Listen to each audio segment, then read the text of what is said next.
The United Center was vibrating on that icy Friday night in January 2022. Chicago had rattled off 8 straight wins. DeMar DeRozan was dropping mid-range daggers like he'd hacked basketball's cheat code, and every time Golden State clanked a shot, Lonzo Ball was already rocketing the other way. He'd snatch the rebound, glance up once, and whistle a 50-foot laser that left the crowd gasping before the layup even splashed. When he slid into his defensive stance against Steph Curry, mirroring every feint, refusing every screen, the building started chanting MVP for a player who'd been labeled an overhyped bust just one routine cut at the top of the key, a plant, a pivot, and an ugly pop that didn't echo but felt seismic all the same. Lonzo limped to the bench, trainers pretended to be optimistic, and television cameras zoomed in on a face that had suddenly lost all its bounce. Nobody knew it yet, but that single meniscus tear would swallow more than 1,000 days of his career and turn an engineered superstar into an NBA afterthought. The question still hangs in the air. Did Lonzo Ball fail the hype,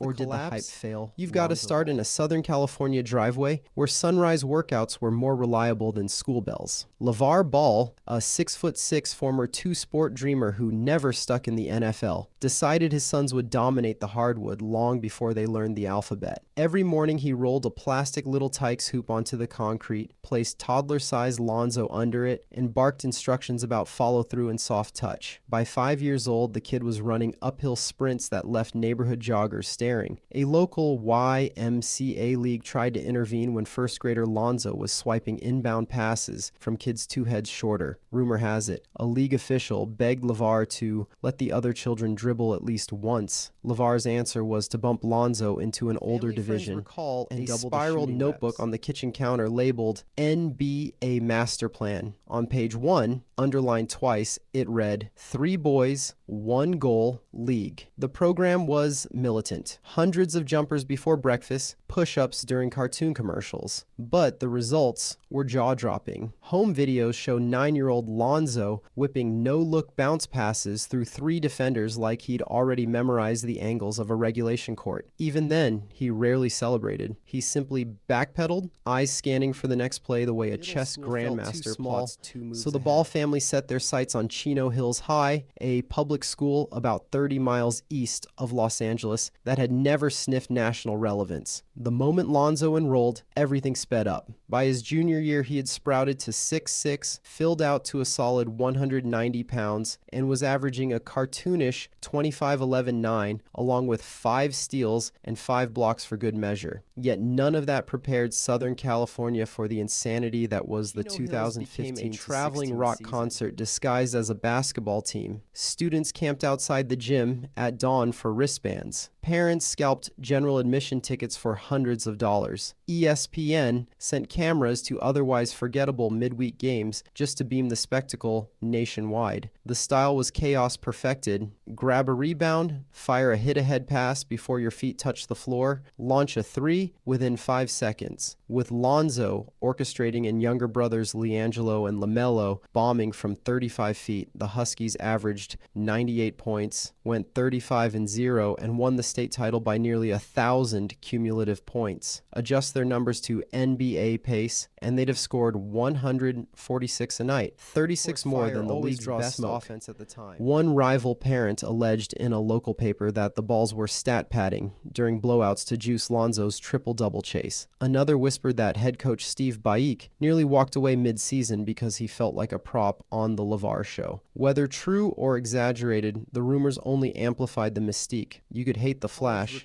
but you couldn't deny the scoreboard. Blue Bloods drooled over Lonzo's size and vision, but a few backed off after on-site scouts labeled his slingshot jumper broken beyond repair. UCLA shrugged at the odd mechanics and said yes anyway. The Bruins were coming off a 15-17 slog and needed salvation. Lonzo offered rescue wrapped in a 6'6" frame. He arrived in Westwood and instantly lit the place on fire. 19 points, 11 assists, 8 boards in his debut. 13 straight wins, the highest scoring offense in Division I. National columnists dusted off Magic Johnson comparisons, while draft analysts slotted him top the volume to 11. Christmas. He hopped from ESPN to Fox to local radio, declaring he'd smoke Michael Jordan one-on-one. He stared into cameras and insisted Lonzo was already superior to Steph Curry. Some viewers rolled their eyes, others raced to Google the name Ball. Either way, big baller brand, LeVar's fledgling shoe company, soaked up the spotlight. Then came the headline nobody believed. The Z02 signature sneaker would cost $495. Nike, Adidas, and Under Armour had all passed on partnership offers, and the internet exploded with memes of melting rubber soles and empty wallets. LeVar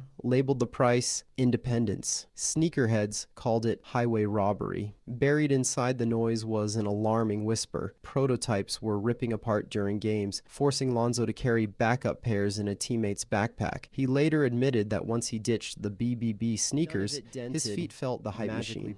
The 2017 draft arrived with Lonzo as the most talked about prospect since LeBron. The Lakers, desperate for a post-Kobe headline, ignored his hitchy jumper and the circus that came with it, selecting him second overall. LeVar paraded a purple Big Baller brand cap he swore had been stitched when Zoe was a baby. The city gushed about Showtime 2.0. Summer League crowned Lonzo MVP after a run of 16-9-8 stat lines that looked eerily like the opening night. Patrick Beverley, professional irritant, hounded Lonzo from the jump, flattening him on screens, swatting away passes, barking, "Tell your daddy about me!" Lonzo finished 1 for 6 for 3 points, and the highlight loop belonged to Beverly's sneer. The seesaw started there. One game he'd flirt with a triple-double, the next he'd brick 5 straight free throws. By season's end, his shooting splits were ghastly. 36% from the field, 30% from deep, a stomach-turning 45% at the line. Lakers coach Luke Walton tried to protect him with staggered minutes. LeVar retaliated on national television, accusing Walton of not knowing how to coach my son. The front office, already battling post-Kobe irrelevance, quietly fined an outside PR consultant for leaking LeVar-centric gossip to tabloids. When LeBron James chose Los Angeles the following summer, Lonzo's name slid down the marquee. Minutes dipped, trade rumors spiked, and a high ankle sprain ended his sophomore year early. Fans fixated on Anthony Davis. Lonzo became salary ballast. In June 2019, the Lakers finally pulled the trigger. Ball, Brandon Ingram, Josh Hart, and a treasure chest of picks to New Orleans for AD. LeVar went on camera claiming the Lakers had just given away the best thing they had going. Most analysts shrugged. Lonzo's jumper still looked shaky, and New Orleans felt like basketball exile. Away from Hollywood neon, Lonzo rebuilt his shooting mechanics. Elbow tucked, release straight, less side spin. Three-point percentage rose to 38%. His defense,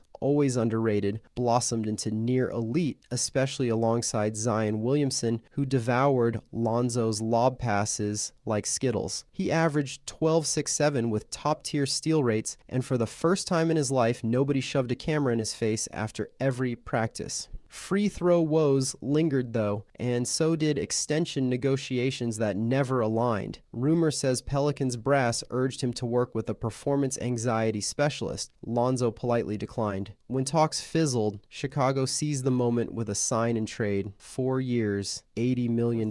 Thrilling months, the fit was flawless. Lonzo and Alex Caruso snarled at opposing backcourts like two junkyard dogs. DeMar thrived off Lonzo's hit-ahead passes. Zach LaVine slid into easy catch and shoots. Chicago climbed to first in the conference at 25-10. Analysts finally settled on the label that made sense. Lonzo wasn't the superstar the world was promised, but he was quite possibly the best 3-and-D point guard. Mid-January versus Golden State, Lonzo made an innocent crossover, pivoted, and winced. Diagnosis: a meniscus tear that surgeons typically patch up in 6 to 8 weeks, except 6 weeks passed and the knee still howled. 8 weeks turned into 8 months. Lonzo usually stoic, confessed he couldn't jog upstairs without a stabbing sensation. Bull's doctors scraped debris, smoothed cartilage, but nothing resolved the pain. In 2023, he took a moonshot option, a donor meniscus, and fresh cartilage, an operation no active NBA player had ever attempted. The sports medicine world buzzed about stem cell cocktails in Europe. Chicago denied any biohacking,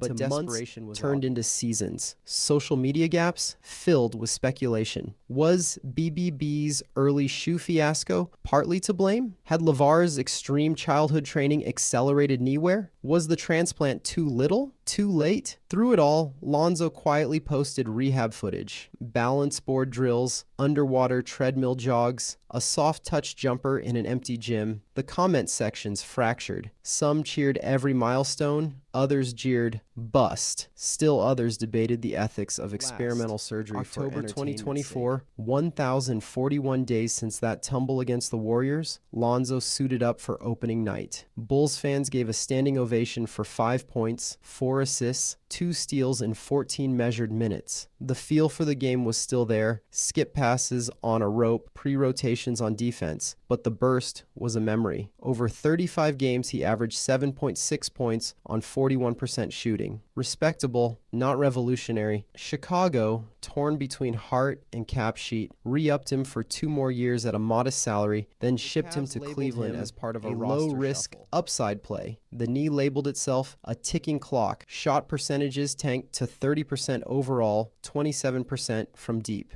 Utah took him in a pure money move and waived him before he unpacked. Just like that, at 28 years old, prime age for most point guards, Lonzo Ball was untethered to any roster, clinging to a surgically rebuilt knee that allowed pain-free morning jogs, but couldn't keep pace with Ja Morant. What do we call this saga? Bust feels harsh for a player who, at his peak, guarded the perimeter like a Doberman and rained elite catch-and-shoot threes. Miracle feels incomplete, though the fact that he ever sprinted in an NBA game post-transplant is downright historic. Maybe Lonzo is the prototype of a new category, the viral era guinea pig, someone whose hype balloon grew so colossal it distorted every milestone, every misstep, and eventually popped under its own weight. Was Lonzo sabotaged by a father whose volume drowned out nuance? Did Big Baller Brand's shoddy sneakers shave years off his knees? Or is this simply the cruel lottery of human cartilage? Proof that even cutting-edge medicine can't engineer durability on command? Drop your verdict below, but choose your words carefully. The next social media phenom, some middle schooler crossing up air on TikTok right now, may be reading, wondering whether virality is a springboard or a trapdoor.